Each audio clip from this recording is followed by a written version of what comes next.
Hi there folks and welcome to the Amazing Brick Network. My name's Tori Favreau and today we're going to be building that Lego bonsai tree you just saw there.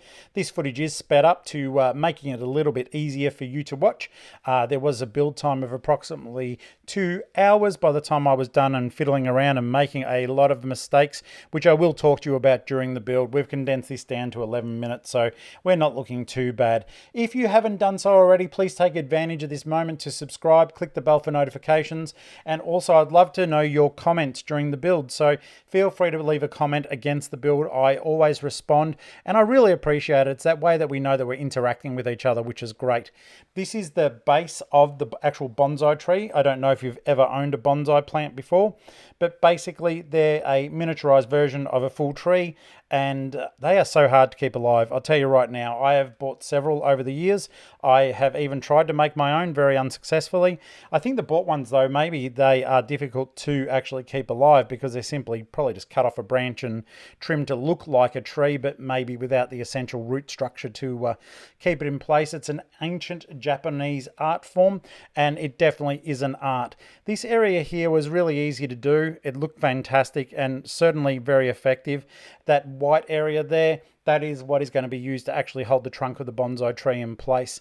So these are the rubberized stands. They were wheels there. That felt really weird because you're used to the hard sort of plastic of Lego, and no, we actually got to experience a rubberized soft, it won't damage, you can put it just about anywhere, version of the Lego brick. And this is something that you can pop anywhere on any sort of countertop. It does look very effective, and at first glance it may even fool people until they get up close, of course, and see it's our wonderful, beautiful bricks that we've put together today. So as we make this area here, this is the trunk of the bonsai tree that I'm getting ready for you here, and there is a moment that I am going to put bit of Lego on totally the wrong way. So far everything here is absolutely accurate, but the instructions on this manual, I will say this, they were terrible. So basically the issue that I did have is that dark brown and brown instructions, in all my years of building, I've noticed that Lego simply does not do a good job of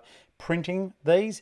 And if I was to give any recommendation, which I'm doing right now, Lego, I would put a good solid yellow outline around all of your bricks in order to, on the instruction manual that is, just to make them easier to see, because toward the end when I was making the actual stand for this, and in another build I was doing, it was just very, very dark and not so easy to understand, and stupid mistakes were made.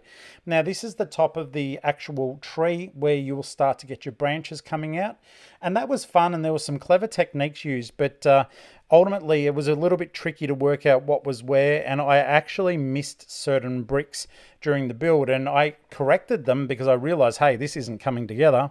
That's my mistake. Just there, see, I've put it on the wrong way, which forms an arch going in the wrong direction. And the area that I'm building now, interestingly enough, even though this video is sped up quite substantially, you'll see how slow I'm doing things because I'm starting to realize that I've made a mistake, and I'm not sure what the mistake is, but I'm going very slowly now, really studying the instructions, trying to figure things out. If you're wondering about the way that these are shot, basically I've got my camera and a tripod directly in front of me, and I work in front, like around the tripod. It's not in the way, but if you're wondering why the bricks, sometimes I'm lifting them and it looks like I'm doing it toward the camera, I often do that to show different build techniques, but in this particular circumstance, I'm wondering where the heck I'm meant to be putting this. So you can actually like visualize me pondering, because I think I've got it all correct. I think I've put everything down correctly, but I have to keep going back to those poorly printed instructions in order to make sure I'm doing it right. Now, here's the problem. See, the arch is going the wrong way, so therefore there isn't a straight surface to build against. Oh, there you go, Tori, you fixed that one up thanks to speed ups. But honestly, this did take some time. This area I found to be particularly flimsy. The top part of the tree kept removing itself from the trunk as I was trying to put the Lego on, and it just proved problematic, and it did take some time to sort of work out how to click those bricks in to make it solid, and it does end up solid. But this area, as you're getting it ready, is extremely weak. There's basically only a solid 1x2 up the top that is holding it in place thoroughly, and then there's a 2x2 down the bottom, but I've still made a mistake and it is still sitting there. Even though that looks as though it's holding, I have missed a part, and I go back later and I do correct it, because basically it's just such an easy one to overlook. These were the trunk structure, and this is the thing I did like here, the way that the vines just wrapped their way around the actual trunk. It was just a really cool technique, and I did like it. It sort of gave it that wizened look that we're hoping for, and older bonsais will certainly exhibit some of that sort of growth and pattern behavior there. So it's all coming together very nicely, but we pop it on here. Now, if you can see a gap in there, I don't know when I correct this, folks, but basically I've missed two 1x2 bricks, and that is why there's a round 2x2 in there, and it's not holding on properly. There was that hole, there we are again, because I noticed that there was something wrong. Now, by the end of the video, I don't know if the speed of the video will permit, but you will see that the hole isn't there at the end of it. It was so frustrating though. Pouring those bricks in was very interesting. I'm not used to Lego giving me bricks that I don't have to click. And then on top of all that, actually getting this extra, 200 odd bricks just to tip and mix together, like the instructions literally tell you to mix them together. It certainly looked really strange to me, but I love the effect it's given. It looks as though it's in gravel, which is fantastic. And building these little plant structures was really cool as well. The way that they show you once you do put these together, the instructions for this part were extremely easy to follow, which was good. You did just have to make a lot of them. But when they eventually, there's these additional elements on top, and they do like little plant leaves and things like that. And when you do put them on top, that's where the instructions sort of fail again, because there's so many different layers of the actual branches and the leaves that you can't quite clearly see where to put them exactly. They give you a rough idea, but I did find myself toward the end just fleshing out where I thought it should have been, because the actual instructions don't give you a breakdown. And in terms of feedback, I would have thought to myself that it would have been far better. Here we go. That's where I fix it. See, there we are. Now it's going to hold properly. I'm glad I actually could show you that part there, because it is tricky and I missed it. And if I missed it, I'm sure that other people will too.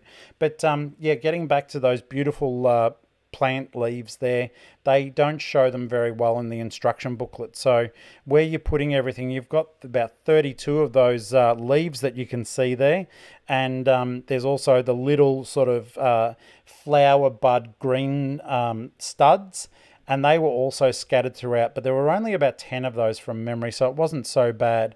Now you'll see I'm just placing them on at the moment, the little studs, and then we'll move on to the actual leaves themselves, which certainly proved quite a challenge. So it did actually add a lot of texture and a lot of layers to this, which I was a big fan of. I think it actually looks quite exceptional. Don't mind that little bit of gravel there. I do realize in just a moment, and I'll push it back in to make it look a little bit tidier. But this from Lego is beautiful.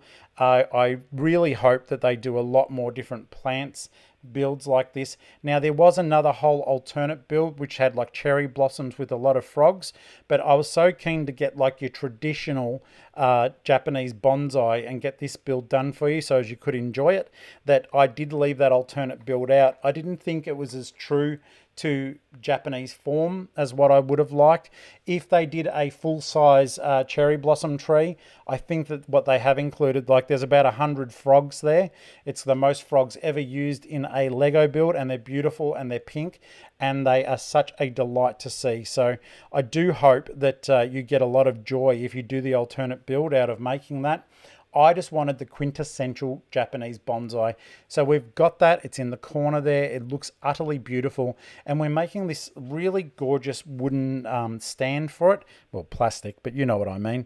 And at first this was weird because it was like building two halves of the same area, then getting them ready, switching it around. I'd tried to just continue building, and I realized that no, they actually wanted us to make two of the same things, which do slot in rather well together. So I was glad to pull apart those couple of bricks and just fix that up, then turn them around, bang, just like that. and it made far more sense. It locked together really well and everything just held beautifully. I didn't think that it was going to be as solid as it was, because initially it is very flimsy and you're worried about it falling apart, but ultimately it works out exceedingly well. And the way that they do the slats here for the plant to sit on top of is just absolutely beautiful. I think you'll have a ball making this particular part, and it's just a darn lot of fun. So, and at the end you do get something that, you know, from a distance looks like the real thing. These were interesting here. I thought that they may have not been as solid as possible using the two 1x6 tiles there, but it held together nicely, and the effect was quite good too. It didn't break up any sort of reality by having that line going down the middle there. It all came together really well, and that let me sit the bonsai plant on top after making the little plant stands here, which once again just made it even more solid. Now, this was where the instructions were a bit weird. Again, putting these areas on here, that looks easy enough, but when you look at the printed instruction, it's an entirely different thing altogether. But finally, we will get this all together, and it looks utterly gorgeous. I so hope you enjoyed this. Please get ready. We've got way more coming your way soon.